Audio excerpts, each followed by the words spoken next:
Ini adalah cerita tentang burung elang berkepala putih ini minta tolong pada pemuda desa ini. Lihat karomah besar ini terjadi. Pemuda desa dan tanda dari langit. Pagi di desa Watuagung selalu datang dengan sunyi yang panjang. Kabut tipis menggantung rendah di antara ladang jagung dan pohon jati tua, seolah enggan beranjak sebelum matahari benar-benar berani menampakkan wajahnya. Di desa itulah Parjo hidup, seorang pemuda miskin yang namanya jarang disebut dengan nada hormat. Parjo tinggal di sebuah gubuk kecil di pinggir hutan, jauh dari rumah-rumah warga lain. Dinding gubuknya terbuat dari anyaman bambu yang sudah lapuk, atapnya bocor di banyak bagian. Jika hujan turun, Parjo harus memindahkan tikar ke sana kemari agar tidak basah. Namun tak sekalipun ia mengeluh. Hidup mengajarkannya untuk menerima, bukan menuntut. Sejak kecil, Parjo sudah yatim piatu. Orang tuanya meninggal saat ia masih duduk di bangku sekolah dasar. Sejak itu, ia hidup berpindah-pindah, menumpang di rumah saudara jauh, hingga akhirnya memilih tinggal sendiri. Warga desa sering memandangnya sebelah mata. Ia dianggap bodoh karena jarang bicara, dianggap malas karena memilih pekerjaan kasar seperti mencari kayu bakar dan menggembala kambing orang lain. Padahal, Parjo bukan pemuda malas. Setiap hari sebelum matahari terbit, ia sudah berjalan menyusuri hutan, memanggul ikatan kayu di punggungnya. Siang hari ia menggembala kambing, sore ia membantu siapa saja yang butuh tenaga, tanpa banyak bicara, apalagi meminta upah lebih. Namun dunia jarang adil pada orang yang diam. Parjo itu cuma numpang hidup, begitu kata sebagian warga. Orang kayak dia mana bisa sukses, ejek yang lain. Parjo mendengar semua itu. Tapi ia memilih menunduk dan menyimpannya di dalam hati. Hari itu, seperti biasa, Parjo masuk ke hutan lebih dalam dari biasanya. Ia mencari kayu bakar karena persediaannya menipis. Langit tampak mendung sejak pagi, angin bertiuplah namun dingin menusuk tulang. Burung-burung kecil beterbangan rendah, tanda alam sedang tidak baik-baik saja. Parjo berhenti sejenak di bawah pohon beringin tua. Ia menghela napas, menatap ke langit yang kelabu. Ada rasa aneh di dadanya, seperti firasat yang tak bisa dijelaskan dengan kata-kata. Tiba-tiba, krara, aa. Suara keras terdengar dari arah langit, disusul kepakan sayap besar yang kacau. Parjo refleks mendongak. Matanya membelalak. Seekor elang besar berkepala putih tampak terbang sempoyongan. Sayapnya mengepak tidak seimbang, tubuhnya berputar tak terkendali. Elang itu mengeluarkan suara jeritan panjang yang menggema di hutan, bukan jeritan ganas, melainkan jeritan penuh penderitaan. Parjo berdiri terpaku. Belum sempat ia berpikir, elang itu jatuh menghantam rumpun bambu dengan suara keras. Dedaunan berhamburan, batang bambu bergoyang hebat. Hutan kembali sunyi, seolah menahan napas. Ya Allah, bisik Parjo pelan. Dengan jantung berdebar, Parjo melangkah mendekati sumber suara. Setiap langkah terasa berat, bukan karena takut, melainkan karena perasaan asing yang menekan dadanya. Saat ia menyingkirkan semak-semak, ia melihat sosok itu tergeletak di tanah. Elang itu sangat besar, jauh lebih besar dari elang biasa yang pernah Parjo lihat. Kepalanya putih bersih, matanya tajam namun kini redup oleh rasa sakit. Sayap kirinya terluka parah, terjerat kawat besi yang berlumur darah. Namun yang membuat Parjo merinding bukanlah lukanya, melainkan tatapan elang itu. Tatapan itu bukan tatapan binatang buas. Ada kesadaran di sana. Ada permohonan. Ada kecerdasan. Parjo berlutut tanpa sadar. Tangannya gemetar. Aku mau menolong, ucapnya lirih, seolah elang itu bisa mengerti. Elang itu tidak menyerang, tidak mencakar. Ia hanya menatap Parjo, lalu mengepakkan sayap kanannya perlahan. Anehnya, angin lembut berembus, membuat dedaunan berputar pelan. Parjo merasakan bulu kuduknya berdiri. Di dalam hatinya, terdengar suara yang bukan suara siapapun, namun jelas maknanya. "Jangan tinggalkan aku." Parjo tersentak. Napasnya tercekat. Ia menoleh ke sekeliling, memastikan tak ada siapapun. Hutan tetap sunyi. Hanya ada dia dan elang berkepala putih itu. "Apa? Aku gila?" gumam Parjo. Namun suara itu kembali terasa, bukan di telinga, melainkan langsung di dalam dada.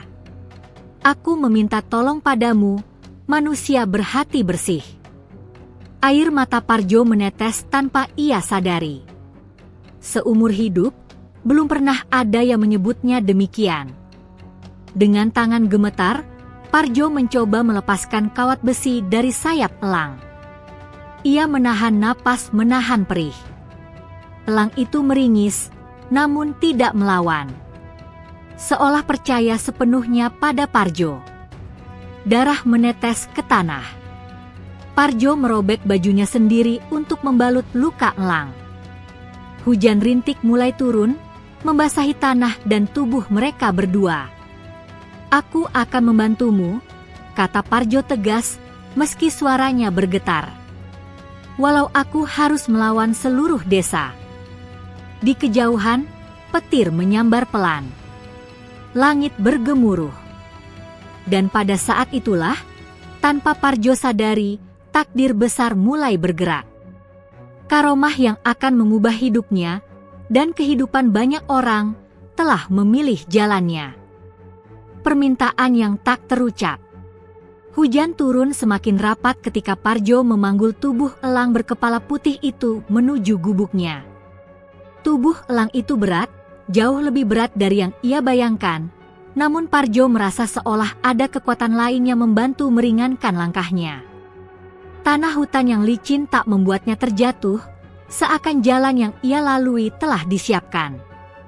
Sesekali Parjo berhenti, memastikan balutan kain di sayap elang tidak semakin basah oleh darah.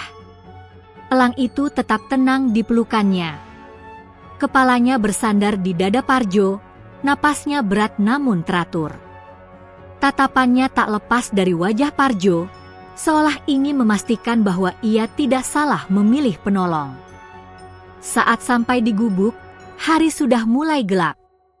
Petir menyambar jauh di langit, menerangi hutan sesaat. Parjo menutup pintu gubuk rapat-rapat dan menyalakan lampu minyak kecil satu-satunya.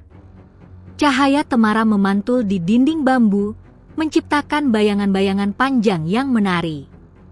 Parjo membaringkan elang itu di atas tikar pandan miliknya. Ia berlutut, menarik napas panjang, lalu mulai membersihkan luka di sayap elang dengan air hangat. Tangannya bergetar setiap kali melihat darah, namun hatinya dipenuhi tekad yang kuat. "Bertahanlah, aku mohon," bisik Parjo. Elang itu mengeluarkan suara lirih, bukan jeritan, melainkan semacam desahan halus. Anehnya, setiap kali Parjo menyentuh lukanya, rasa takut dalam dirinya perlahan menghilang. Yang tersisa hanya ketenangan yang sulit dijelaskan. Ketika Parjo mengikat ulang balutan kain, tiba-tiba lampu minyak bergetar. Api di sumbunya membesar dengan sendirinya, memancarkan cahaya putih kekuningan. Parjo terperanjat, menoleh ke sekeliling. "Angin," gumamnya. Namun tak ada angin di dalam gubuk. Pada saat itulah, suara itu kembali hadir. Kali ini lebih jelas, lebih tenang. "Terima kasih, Parjo." Parjo membeku. Jantungnya berdegup keras. Kau bicara?" tanyanya terbata, Meski ia tahu suara itu bukan datang dari mulut elang, melainkan langsung ke dalam pikirannya. Elang berkepala putih itu menatapnya lama, lalu memejamkan mata. Di benak Parjo, suara itu kembali terdengar. Aku tak bersuara seperti manusia. Aku berbicara pada hati. Parjo menelan ludah. Tubuhnya gemetar, bukan karena takut, melainkan karena rasa takzim yang tiba-tiba memenuhi dadanya. "Siapa? Siapa kau sebenarnya?" tanya Parjo pelan. Elang itu membuka mata. Sejenak, cahaya putih lembut terpancar dari pupilnya, membuat gubuk kecil itu seolah bercahaya dari dalam. "Aku penjaga keseimbangan. Aku dikirim untuk menguji manusia." Parjo menunduk. Air mata menetes tanpa ia sadari. "Aku hanya orang desa biasa. Salah orang jika kau memilihku," katanya lirih. "Justru karena itulah kau terpilih," jawab suara itu lembut. "Hatimu tidak dipenuhi keinginan dunia." Hening menyelimuti gubuk. Hujan di luar terdengar semakin jauh, seakan dunia mengecil menjadi ruang sempit yang hanya diisi Parjo dan elang berkepala putih itu. Tiba-tiba terdengar langkah kaki di luar. Parjo tersentak. Ia berdiri cepat, mematikan lampu minyak dan mengintip dari celah dinding bambu. 2 orang warga desa lewat sambil membawa senter. Mereka berbicara dengan suara cukup keras. "Katanya ada elang besar jatuh di hutan," ujar salah satu. "Kalau benar, harganya bisa mahal," sahut yang lain sambil tertawa. Parjo merasakan dadanya sesak. Ia menoleh ke arah elang. "Tenang, aku tidak akan menyerahkanmu," bisiknya. Elang itu mengepakkan sayap kanannya perlahan. Seketika Parjo merasakan keberanian yang tak pernah ia miliki sebelumnya. Ketakutan dalam dirinya luruh begitu saja. Saat para warga semakin mendekat, tiba-tiba anjing-anjing desa melolong serempak dari kejauhan. Angin kencang berhembus tiba-tiba, membuat dedaunan berguguran dan senter warga berkedip lalu padam. "Ada apa ini?" teriak salah satu warga panik. Parjo menyaksikan dari balik dinding bambu, terperangah. Ia tidak melakukan apa-apa. Namun alam seakan bergerak melindunginya. Beberapa menit kemudian, langkah kaki itu menjauh. Hutan kembali sunyi. Parjo terduduk lemas. Napasnya memburu. Ini karenamu?" tanya Parjo. "Bukan karena aku," jawab suara itu. "Ini karena ketulusanmu memanggil perlindungan." Malam semakin larut. Parjo tertidur di samping elang, kelelahan. Dalam tidurnya, ia bermimpi aneh. Ia melihat desanya diliputi cahaya putih, lalu berubah menjadi gelap karena keserakahan manusia. Pagi harinya, Parjo terbangun oleh sinar matahari yang masuk melalui celah gubuk. Ia terkejut melihat luka elang. Luka itu mengecil drastis. Darah telah mengering, dan bulu-bulu halus mulai tumbuh kembali di sekitar sayapnya. Parjo ternganga.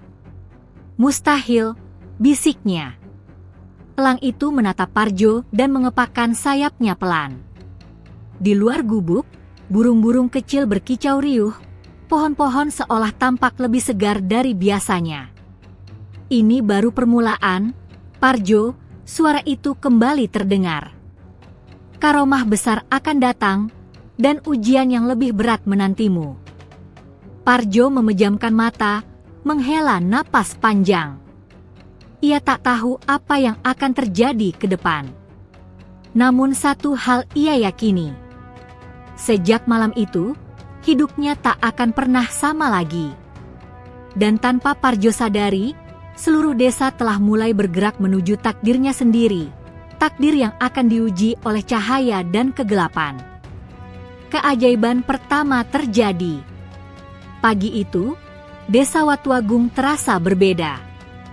Kabut yang biasanya tebal perlahan terangkat lebih cepat dari biasanya. Sinar matahari menembus celah-celah dedaunan dengan lembut, seolah menyinari desa dengan cara yang lebih hangat. Parjo berdiri di depan gubuknya sambil menghirup udara pagi. Ada perasaan ringan di dadanya, seperti beban lama yang perlahan dilepaskan. Ia menoleh ke dalam gubuk. Elang berkepala putih itu masih terbaring di tikar, namun kini tubuhnya tampak jauh lebih kuat. Sayap kirinya yang semalam terluka parah kini hanya menyisakan bekas merah samar. Bulu-bulunya kembali mengilap, seolah dipoles cahaya pagi. Parjo menggeleng pelan, tak habis pikir. Kalau orang lain melihat ini, mereka pasti tak percaya, gumamnya. Ia lalu bersiap menggembala kambing, pekerjaan rutinnya setiap hari. Sebelum berangkat, ia menoleh pada elang. "Aku akan kembali sore nanti," katanya pelan.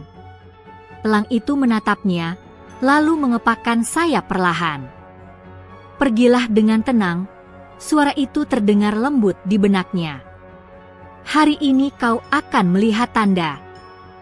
Parjo tak bertanya.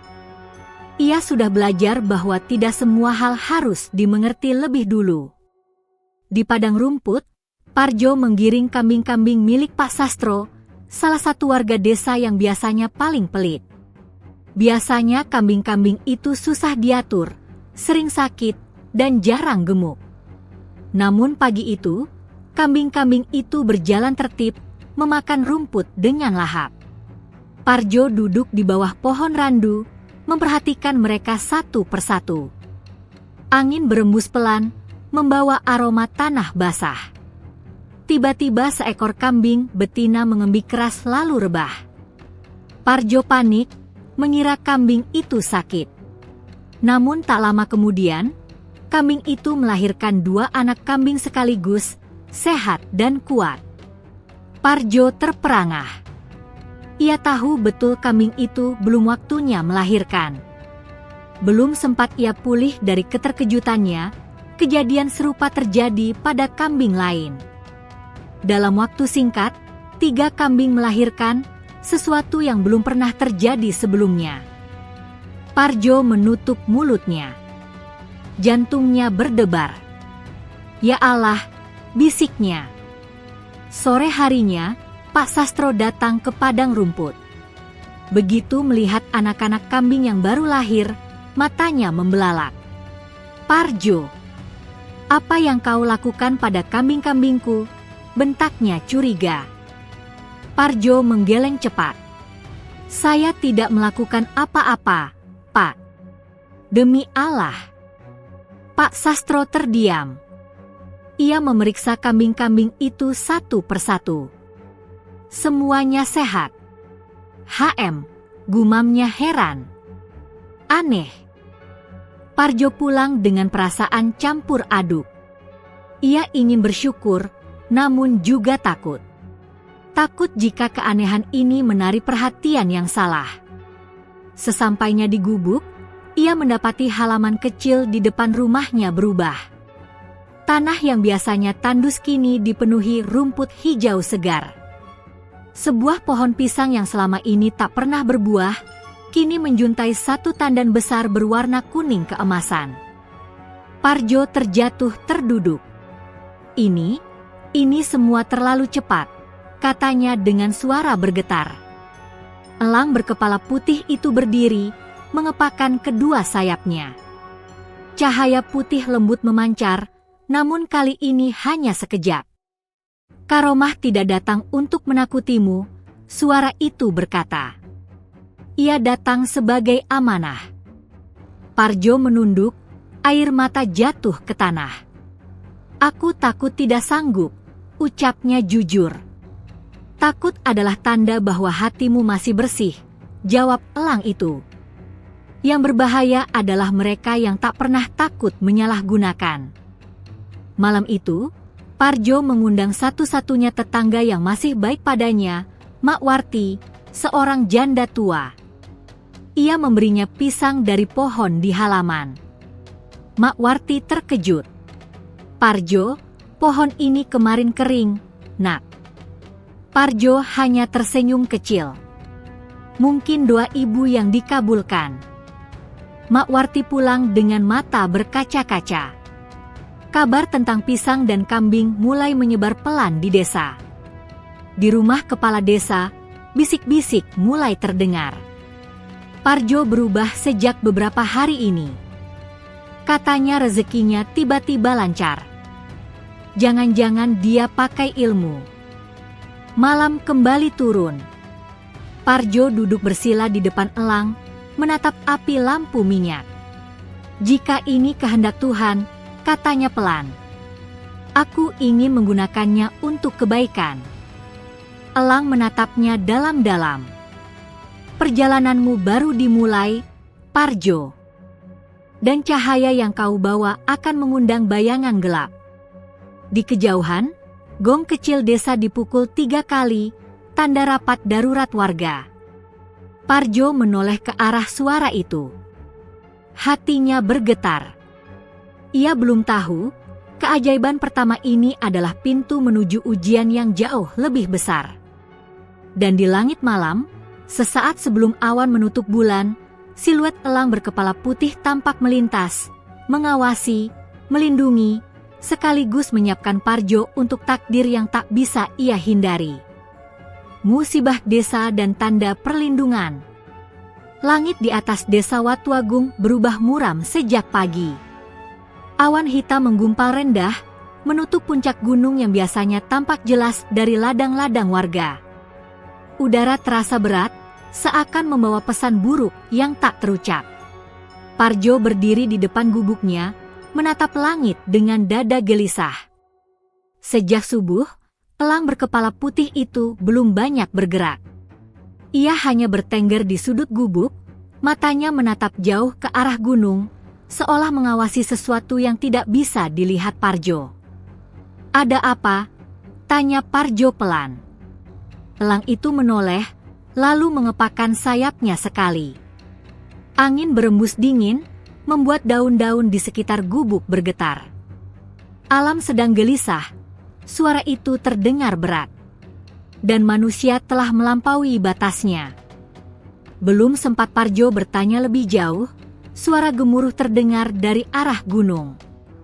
Tanah bergetar halus, cukup untuk membuat Parjo kehilangan keseimbangan sejenak. Tak lama kemudian, gong desa dipukul bertalu-talu. Tong! Tong! Tong! Suara itu bukan tanda biasa. Itu tanda bahaya. Parjo bergegas menuju desa. Di sepanjang jalan, ia melihat warga keluar dari rumah dengan wajah panik. Beberapa orang menunjuk ke arah lereng gunung. Longsor. Tanah di bukit retak. Air sungai naik. Teriakan bersahutan. Hujan turun deras seketika, seperti ditumpahkan dari langit. Tanah yang labil tak mampu menahan beban air. Dari kejauhan, Parjo melihat dinding tanah di bukit runtuh, membawa batu dan lumpur ke arah rumah-rumah warga. Jeritan pecah di mana-mana. Parjo berlari tanpa pikir panjang. Ia membantu seorang ibu menggendong anaknya keluar dari rumah yang hampir roboh. Ia menarik seorang kakek dari dalam lumpur. Tubuhnya basah kuyup, penuh luka kecil, namun ia tak berhenti. Di tengah kekacauan itu, Parjo mendengar suara elang di dalam hatinya. Berdirilah di batas desa. Parjo menoleh ke arah gubuknya yang berada di pinggir hutan, tepat di jalur yang seharusnya dilewati longsor. Tanpa ragu, Parjo berlari ke sana. Warga berteriak padanya, "Parjo, jangan ke sana. Kau mau mati." Namun kaki Parjo terus melangkah. Ia berdiri di tanah berlumpur, menghadap ke arah longsoran yang semakin mendekat. Jantungnya berdegup keras, namun ia memejamkan mata dan mengangkat kedua tangannya. "Ya Allah, katanya dengan suara gemetar. Jika aku harus jadi korban, selamatkanlah mereka. Di saat itulah elang berkepala putih terbang keluar dari gubuk. Sayapnya membentang lebar, jauh lebih besar dari sebelumnya. Ia terbang melingkari Parjo, lalu naik tinggi ke udara. Cahaya putih terang memancar dari tubuhnya, menembus hujan deras. Angin berputar kencang. Tanah di depan Parjo berhenti bergerak. Longsoran lumpur yang seharusnya menyapu desa, berbelok, mengalir ke sisi hutan yang kosong. Batu-batu besar terhenti, seolah menabrak dinding tak kasat mata. Warga terdiam. Hujan perlahan mereda. Gemuruh berhenti. Parjo terjatuh berlutut, napasnya tersengal. Elang itu turun perlahan dan bertengger di dekatnya. Cahaya memudar, menyisakan keheningan yang mencekam. Beberapa warga mendekat dengan wajah pucat. Itu barusan apa? Bisik seseorang. Namun tak semua wajah dipenuhi rasa syukur. Dari kejauhan, kepala desa, Pak Lurah Darman, menatap Parjo dengan sorot mata tajam. Ia melihat ketakutan bercampur curiga. Ini tidak wajar, gumamnya. Kalau orang seperti dia dibiarkan, siapa yang masih takut pada aturan? Malam itu, desa selamat, namun bisik-bisik semakin kencang. Parjo punya ilmu. Dia bisa mengendalikan alam. Jangan-jangan dia membawa petaka. Parjo kembali ke gubuk dengan tubuh lelah dan hati berat. Elang berkepala putih itu menatapnya lama. Perlindungan selalu menimbulkan kecemburuan, suara itu berkata. Inilah awal ujian manusia. Parjo menunduk. Aku hanya ingin menolong. Dan itulah sebabnya kau akan disalahpahami. Di malam yang sunyi itu, Pak Lurah Darman memanggil beberapa orang kepercayaannya. Wajahnya gelap oleh niat yang tidak baik. Kita harus mengawasi Parjo, katanya dingin. Kalau perlu, singkirkan sumber kekacauan ini. Di luar, angin malam berdesir pelan. Elang berkepala putih menatap ke arah desa, matanya berkilat. Takdir telah berubah arah. Musibah memang tertahan, namun badai yang sesungguhnya, badai keserakahan dan ketakutan manusia, baru saja dimulai. Rahasia Karomah terungkap. Malam setelah bencana itu terasa lebih sunyi dari biasanya. Desa Watuagung memang selamat, tetapi ketenangan yang tersisa bukanlah ketenangan damai, melainkan keheningan penuh tanya. Rumah-rumah warga berdiri utuh, namun hati manusia justru mulai retak oleh rasa curiga. Parjo duduk bersila di dalam gubuknya. Lampu minyak menyala redup, nyalanya bergetar tertiup angin malam yang masuk lewat celah bambu. Tubuhnya masih terasa pegal akibat kelelahan seharian, tetapi pikirannya jauh lebih lelah. Elang berkepala putih itu bertengger di balok kayu dekat atap. Sayapnya kini tampak sempurna, tanpa bekas luka sedikit pun. Matanya menatap Parjo dengan sorot dalam, seakan menunggu saat yang tepat untuk berbicara. Apa yang sebenarnya terjadi hari ini? Tanya Parjo akhirnya. Aku tidak pernah berniat melakukan apapun selain menolong. Elang itu mengepakkan sayapnya perlahan. Udara di dalam gubuk terasa hangat. Cahaya lampu minyak mendadak stabil, tidak lagi bergetar. Hari ini bukan kau yang bertindak, suara itu terdengar tenang. Hari ini adalah kehendak yang lebih besar. Parjo menghela napas panjang. Kalau begitu, mengapa aku? Tanyanya lirih. Mengapa aku yang harus berada di sana? Elang menatap Parjo lama. Lalu, perlahan, suara itu berubah, lebih dalam, lebih agung. Karena karomah tidak turun pada orang yang menginginkannya. Karomah turun pada orang yang siap kehilangan segalanya. Kata-kata itu menancap di hati Parjo. Jadi, aku akan kehilangan? Tanya Parjo dengan suara bergetar. Elang itu menurunkan kepalanya, tanda kesedihan yang samar. Setiap cahaya akan mengundang bayangan. Gubuk tiba-tiba dipenuhi cahaya putih lembut.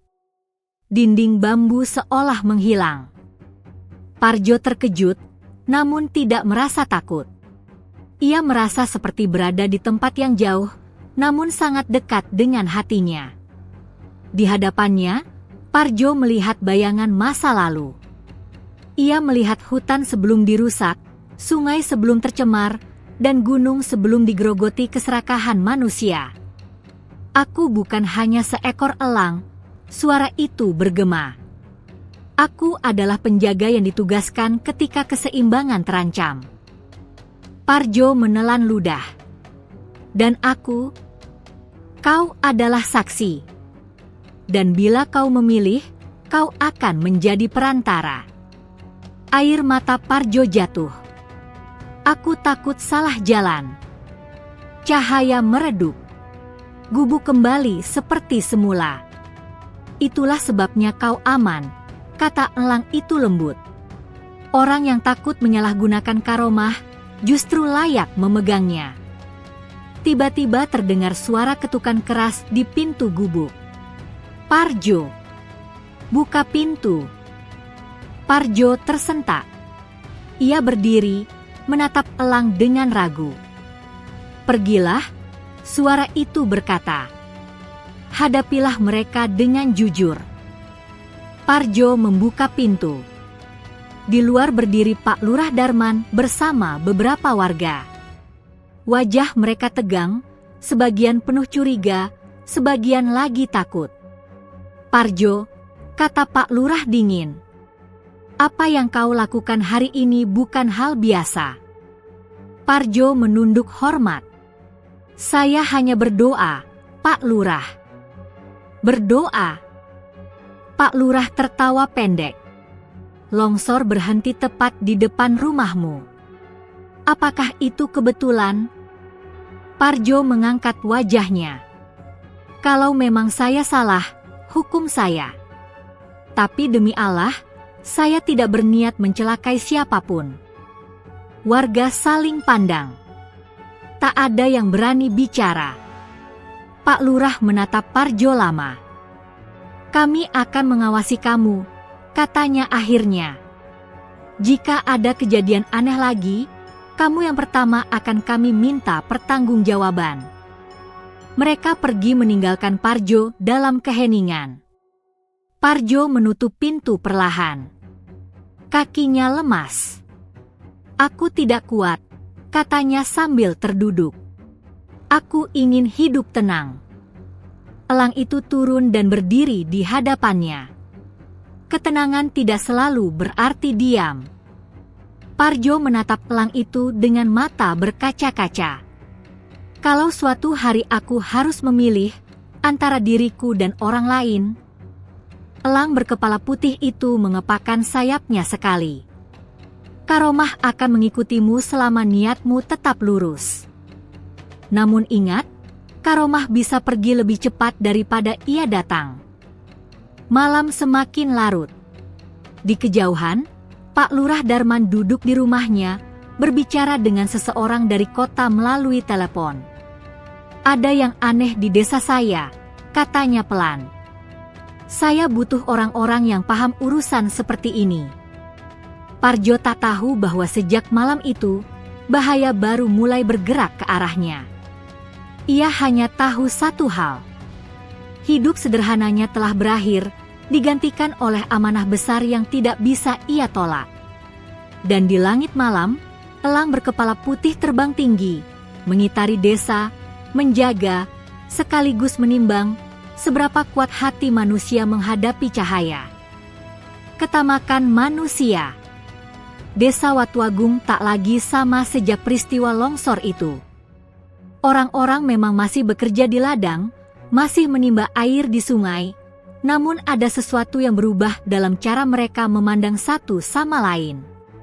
Senyum terasa dipaksakan, sapaan terdengar hati-hati.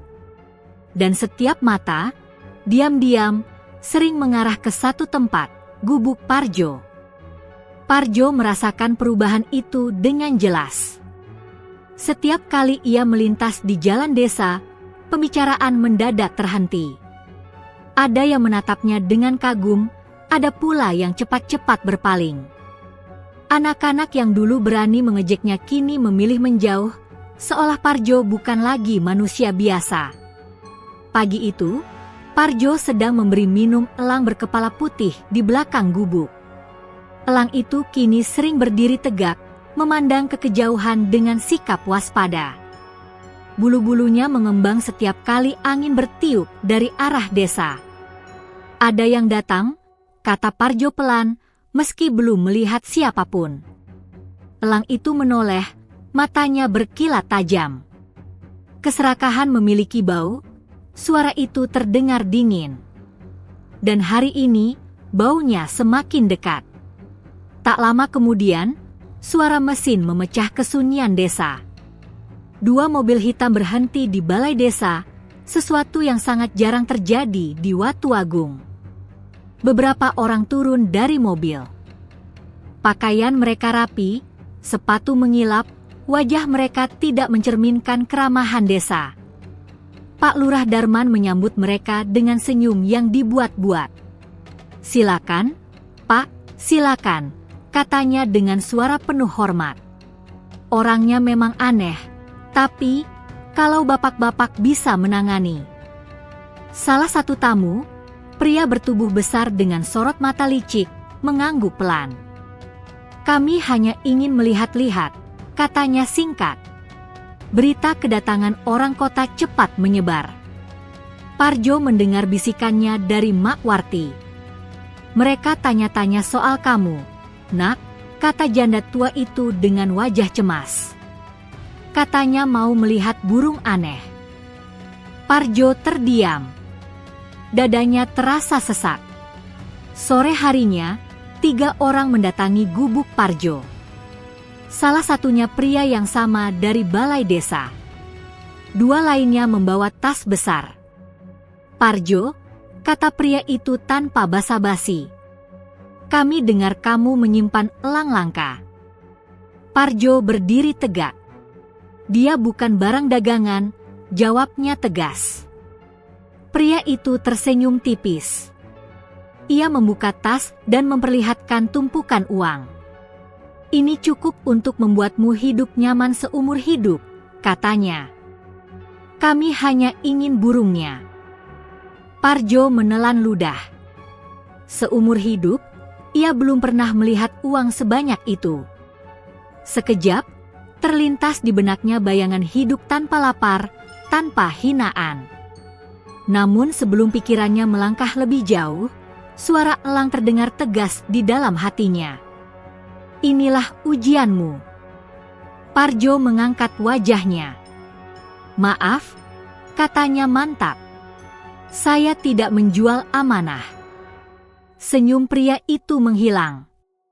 "Kau pikir kami meminta?" katanya dingin.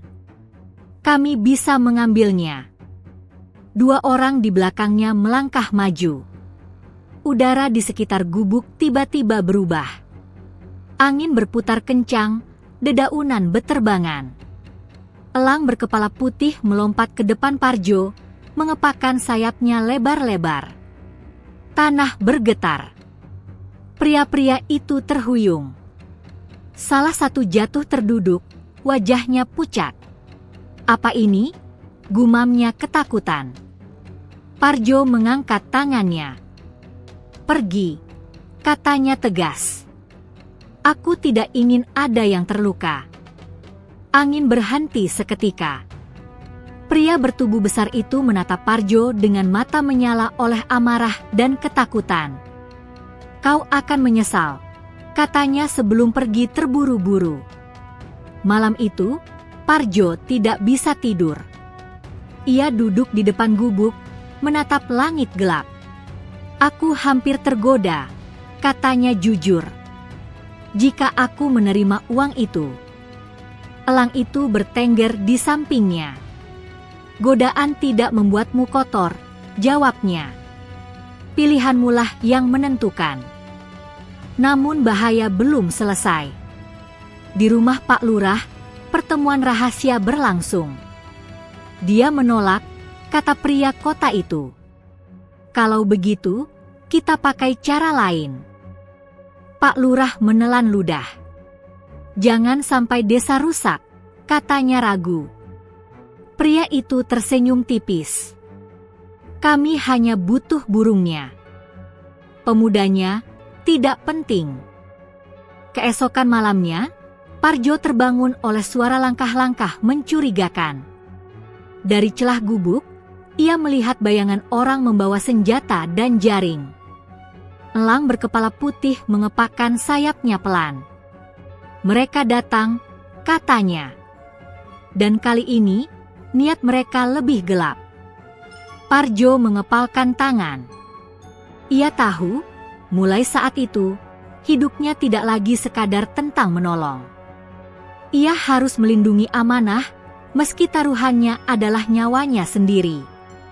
Dan di balik pepohonan, mata-mata keserakahan mengintai, siap menyerang saat fajar. Ujian terberat Parjo. Malam itu gelap tanpa bulan. Angin berembus pelan, membawa bau tanah basah dan sesuatu yang lebih menusuk, bau niat jahat manusia. Parjo berdiri di depan gubuknya, napasnya tertahan, mendengarkan setiap bunyi kecil dari balik pepohonan. Elang berkepala putih itu bertengger di atas balok bambu, tubuhnya kaku, sayapnya sedikit mengembang. Matanya tajam, memantau setiap arah. Mereka tidak akan berhenti. Suara elang terdengar pelan namun berat. Keserakahan yang dipermalukan akan berubah menjadi kebencian. Parjo mengangguk. Tangannya dingin, keringat mengalir di pelipisnya. Apa yang harus aku lakukan? Tanyanya lirih. Aku tidak ingin ada darah. Elang menatapnya lama. Kadang, kehilangan adalah satu-satunya jalan agar hatimu benar-benar bersih. Kata-kata itu membuat dada Parjo sesak. Tiba-tiba, dari arah desa terdengar teriakan. Bukan teriakan panik, melainkan teriakan kemarahan. Obor-obor menyala di kejauhan, bergerak mendekat seperti ular api. Parjo menoleh, matanya membelalak. Mereka, warga desa. Tak lama kemudian, suara Pak Lurah Darman terdengar lantang. Parjo, keluar kau. Puluhan warga berdiri di depan gubuk. Beberapa membawa tongkat, sebagian lagi hanya wajah penuh amarah dan ketakutan yang tercampur. Di belakang mereka, orang-orang kota berdiri samar, tersenyum tipis. Kau membawa sial ke desa ini, teriak seseorang. Sejak kau ada, bencana datang. Parjo melangkah keluar. Ia menunduk hormat. Jika saya salah, hukum saya. Tapi jangan sakiti siapapun. Pak Lurah maju. Serahkan burung itu, katanya dingin. Atau kami usir dari desa. Parjo terdiam. Ia menoleh ke arah elang. Elang berkepala putih menatap Parjo dengan sorot mata yang dalam. Pilihanmu akan menentukan segalanya. Parjo menghela napas panjang. Jika kepergianku membuat desa tenang, aku akan pergi, katanya mantap. Warga terdiam. Bahkan Pak Lurah tampak terkejut. Tapi burung itu tidak akan aku serahkan, lanjut Parjo. Dia tidak bersalah. Suasana mendadak panas. Usir saja. Bakar gubuknya. Obor dilempar. Api menyambar dinding bambu. Parjo tersentak. Ia berlari masuk, mengambil bekal seadanya. Saat ia keluar kembali, gubuk kecil yang menjadi satu-satunya rumahnya mulai dilalap api. Elang berkepala putih berdiri di ambang pintu, mengepakkan sayapnya. Angin berputar, api menjauh dari tubuh Parjo, namun gubuk itu tak bisa diselamatkan. Parjo berlutut, air mata jatuh. "Aku gagal menjagamu," katanya. Elang menurunkan kepalanya. "Bukan kau yang gagal," katanya lembut. "Ini bagian dari jalanmu." Dalam kekacauan itu, tiba-tiba cahaya putih menyilaukan muncul. Elang terbang tinggi ke udara. Sayapnya membentang, cahayanya menerangi malam. Warga menjerit ketakutan. Namun sesaat kemudian, cahaya itu menghilang. Elang berkepala putih lenyap dari langit. Parjo berdiri terpaku. Dadanya terasa kosong, seperti direnggut paksa. "Kemana kau pergi?" bisiknya hampa. Tanpa elang, angin berhenti. Keajaiban lenyap. Yang tersisa hanyalah api, debu, dan manusia-manusia yang tak lagi melihat Parjo sebagai apapun selain beban. "Pergi dari desa ini sebelum pagi," kata Pak Lurah dingin. "Kalau tidak, kami akan menyerahkanmu ke pihak berwajib." Parjo memungut karung kecilnya. Tanpa rumah, tanpa elang, tanpa siapapun. Mak Warti menangis diam-diam di balik kerumunan, namun tak berani mendekat. Parjo melangkah meninggalkan desa di tengah malam. Hutan menyambutnya dengan sunyi yang pekat. Setiap langkah terasa berat. Ia jatuh berlutut di bawah pohon besar, menangis tanpa suara. "Ya Allah," katanya terbata. "Jika ini hukuman MU, aku terima." Hujan turun pelan, membasahi wajahnya. Dalam kelelahan dan kesedihan, Parjo tertidur. Dalam tidurnya, ia bermimpi elang berkepala putih berdiri di puncak gunung, diselimuti cahaya. "Karomah bukan tentang ditemani," suara itu bergema. "Tapi tentang tetap memilih kebaikan saat kau sendirian." Parjo terbangun dengan mata sembab. Fajar menyingsing. Ia sendirian di hutan, tanpa arah, tanpa perlindungan yang terlihat. Namun di dadanya, ada sesuatu yang baru. Keheningan yang dalam, dan tekad yang tak tergoyahkan. Ia bangkit berdiri. Ujian terberat belum berakhir. Namun Parjo telah melewatinya tanpa mengotori hatinya. Dan di kejauhan, jauh di atas awan, sepasang mata putih mengawasi, menunggu waktu yang tepat untuk kembali. Keajaiban besar terjadi. Hutan menyambut Parjo dengan sunyi yang dingin. Pepohonan tinggi berdiri seperti saksi bisu atas pengusiran yang baru saja ia alami. Langkah Parjo gontai, tubuhnya lelah, hatinya lebih lelah lagi.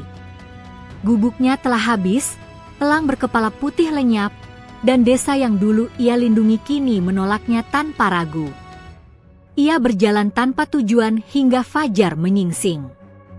Kabut pagi turun tebal, membuat pandangannya terbatas.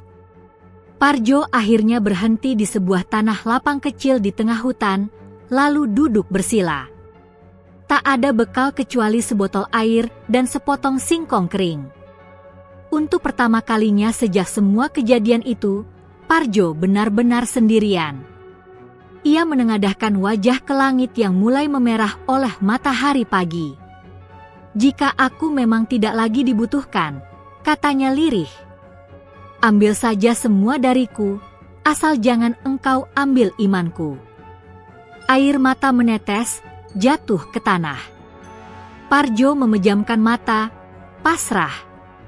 Di saat yang sama, jauh di desa Watuagung, bumi kembali bergejolak. Tanah bergetar lebih keras dari sebelumnya.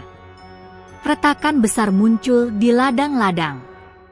Sungai meluap, membawa lumpur dan batang kayu. Gunung di belakang desa mengeluarkan suara gemuruh panjang, lebih menakutkan daripada longsor kemarin. Warga panik. Lebih besar dari kemarin. Rumahku retak. Ini kiamat. Pak Lurah Darman berdiri di tengah balai desa, wajahnya pucat. Semua yang ia lakukan untuk menyingkirkan Parjo terasa sia-sia. Alam tidak mereda, justru semakin murka. Pukul gong, teriaknya panik. Namun sebelum gong dipukul, petir besar menyambar puncak gunung. Langit menghitam seketika. Angin topan kecil terbentuk, menyapu atap rumah dan pohon-pohon besar. Warga berlarian tak tentu arah.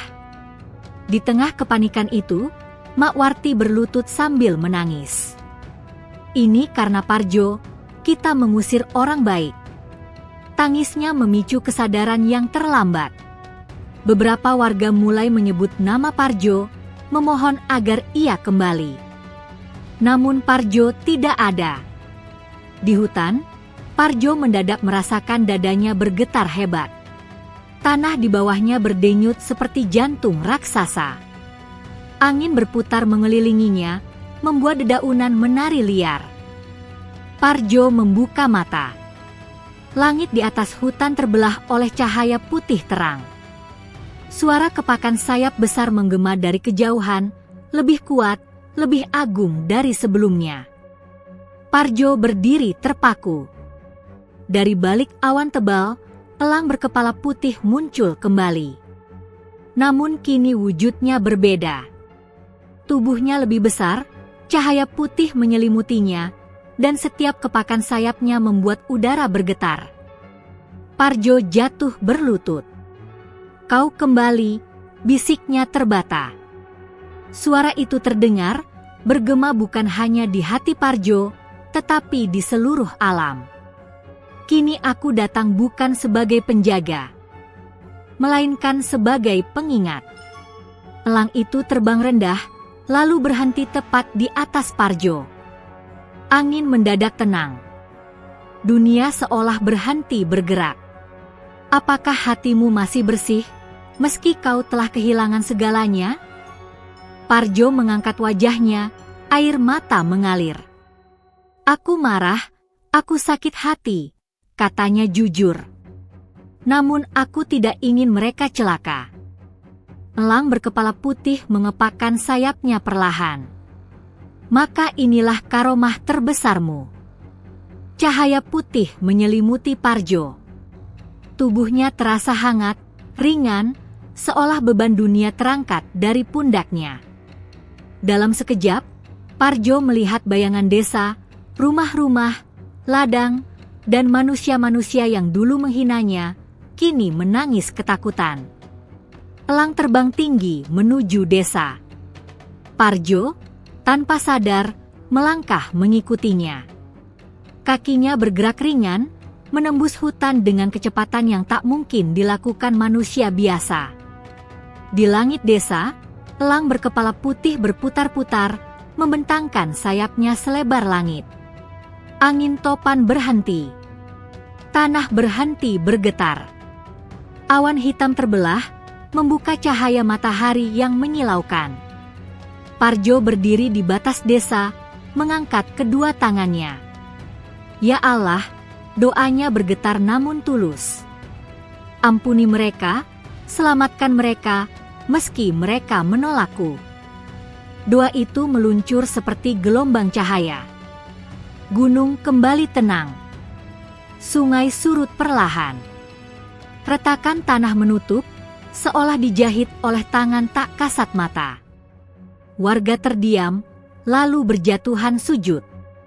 Pak Lurah Darman tersungkur, tubuhnya gemetar. Ampuni kami, isaknya. Ini semua salah kami. Elang berkepala putih menjerit panjang, bukan jeritan amarah, melainkan penutup dari murka alam. Cahaya perlahan memudar. Parjo berdiri di tengah desa, basah oleh hujan dan air mata manusia. Ia menoleh ke langit. Elang berkepala putih menatapnya sekali lagi. Ingat, suara itu bergema lembut. Karomah terbesar bukan menahan bencana, tetapi memaafkan saat kau bisa membalas. Elang itu naik tinggi, berubah menjadi cahaya, lalu lenyap di balik awan. Desa Watuagung selamat. Namun tidak ada sorak-sorai. Yang ada hanyalah keheningan penuh penyesalan dan rasa hormat yang lahir terlambat. Parjo terduduk lelah di tanah desa yang basah. Untuk pertama kalinya, ia merasa benar-benar kosong, namun damai. Ia belum tahu, setelah keajaiban terbesar ini, hidupnya tidak akan kembali sederhana. Karena orang-orang yang pernah mengusirnya, kini akan menempatkannya di tempat yang lebih berat. Di atas pujian dan harapan manusia. Kembalinya Parjo sebagai orang terpilih. Pagi menyingsing di desa Watuagung dengan cahaya yang berbeda. Matahari terbit perlahan dari balik gunung yang semalam mengamuk, kini tampak tenang seolah tak pernah terjadi apa-apa. Tanah masih basah, daun-daun masih meneteskan air hujan, tetapi udara terasa ringan, lega. Parjo berdiri di tepi lapangan desa. Bajunya kotor, wajahnya pucat karena kelelahan, namun matanya jernih. Ia memandangi rumah-rumah yang selamat, ladang yang kembali utuh, dan orang-orang yang kini menatapnya dengan ekspresi yang sama sekali berbeda dari kemarin. Tak ada lagi teriakan. Tak ada lagi obor. Yang ada hanyalah tatapan penuh penyesalan. Satu persatu warga mendekat. Tidak berani terlalu dekat, seakan Parjo kini bukan lagi manusia biasa. Mak Warti menjadi orang pertama yang berani berlutut di hadapannya. Maafkan kami, nak, isaknya. Kami buta, kami jahat. Tangis Mak Warti memecah bendungan emosi warga lain. Mereka ikut berlutut.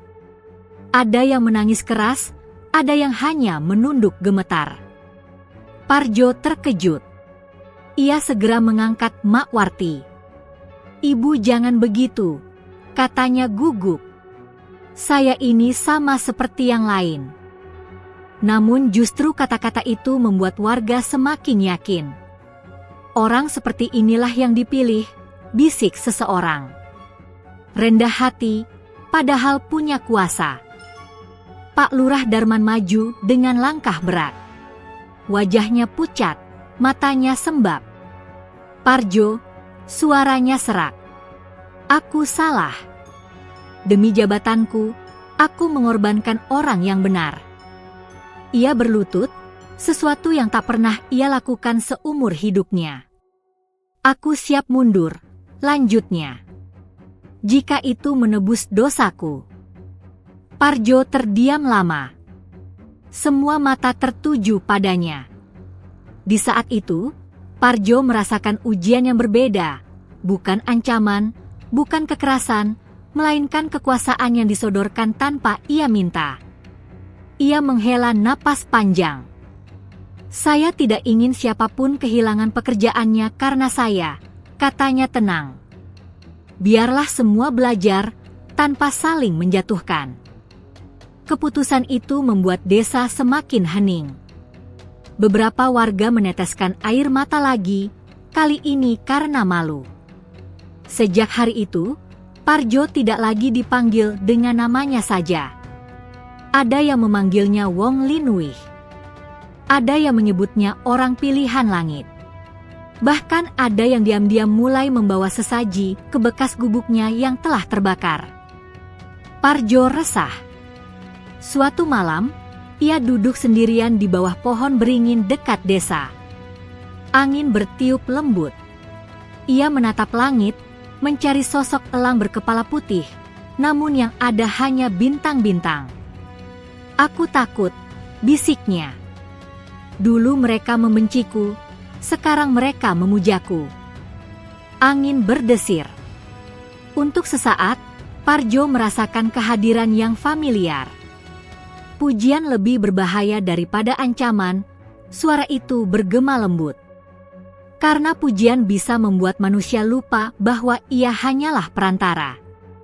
Parjo menunduk dalam-dalam. Apa yang harus aku lakukan? Tetaplah hidup seperti sebelum kau dikenal. Keesokan harinya, Parjo mengejutkan banyak orang. Ia menolak tinggal di rumah kepala desa yang disiapkan khusus untuknya. Ia memilih membangun gubuk kecil baru, lebih sederhana dari sebelumnya, di pinggir desa. Ia kembali menggembala kambing. Ia kembali mencari kayu. Ia kembali membantu warga tanpa menerima apapun. Namun justru sikap itulah yang membuat namanya semakin harum. Orang-orang dari desa lain mulai berdatangan. Ada yang meminta doa, ada yang meminta kesembuhan, ada pula yang sekadar ingin melihat Parjo dari dekat. Parjo tidak mengusir. Tapi ia selalu berkata hal yang sama. Saya tidak punya apa-apa. Kalau ada yang terkabul, itu karena Allah. Suatu sore, seorang anak kecil bertanya polos. Mas Parjo, burung putih itu teman Mas? Parjo tersenyum kecil, menatap langit. Dia guru saya, jawabnya pelan. Di kejauhan, awan putih bergerak perlahan. Sesaat, bayangan sayap besar melintas, hanya sekilas, cukup untuk membuat Parjo tersenyum lebih lebar. Ia tahu, elang itu belum benar-benar pergi. Namun Parjo juga sadar, perjalanan ini hampir sampai pada akhirnya. Satu pelajaran terakhir masih menantinya, bukan tentang menyelamatkan desa, melainkan tentang meninggalkan warisan kebaikan tanpa meninggalkan ketergantungan. Dan di sanalah takdir terakhir Parjo menunggu. Warisan Karomah dan Pesanangi, Tama. Waktu berjalan pelan di desa Watu Agung, seolah enggan meninggalkan jejak-jejak keajaiban yang pernah terjadi.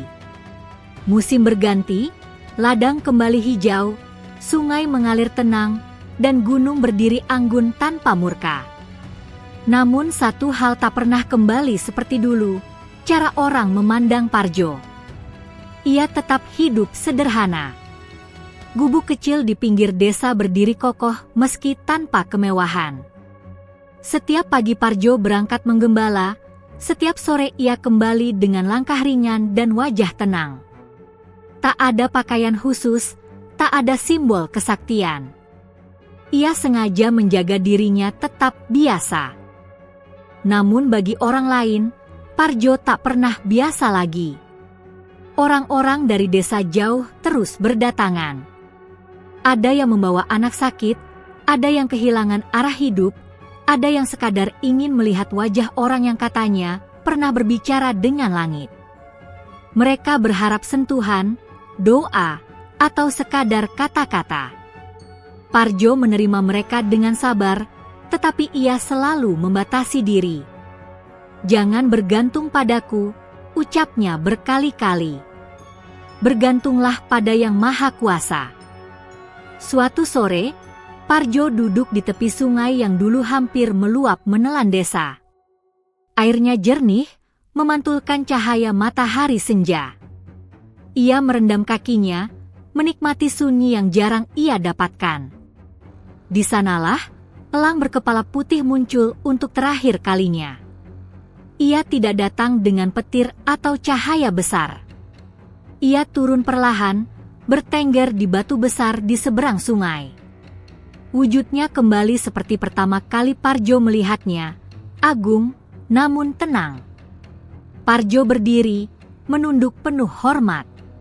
"Apakah tugasku telah selesai?" tanyanya lirih. Elang itu menatapnya lama. Mata putihnya memantulkan kedalaman yang tak terukur. "Tugasku telah selesai. Tugasmu telah melampaui itu." Parjo terdiam. "Kau telah belajar menolong tanpa berharap balasan," lanjut suara itu. "Memaafkan tanpa diminta. Dan menolak pujian yang bisa menyesatkan." Angin berembus pelan. Daun-daun berdesir seperti ikut menyimak.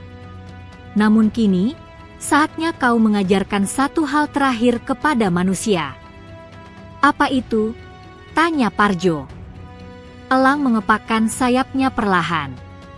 Bahwa karomah sejati tidak diwariskan melalui keajaiban, melainkan melalui teladan. Cahaya lembut menyelimuti elang.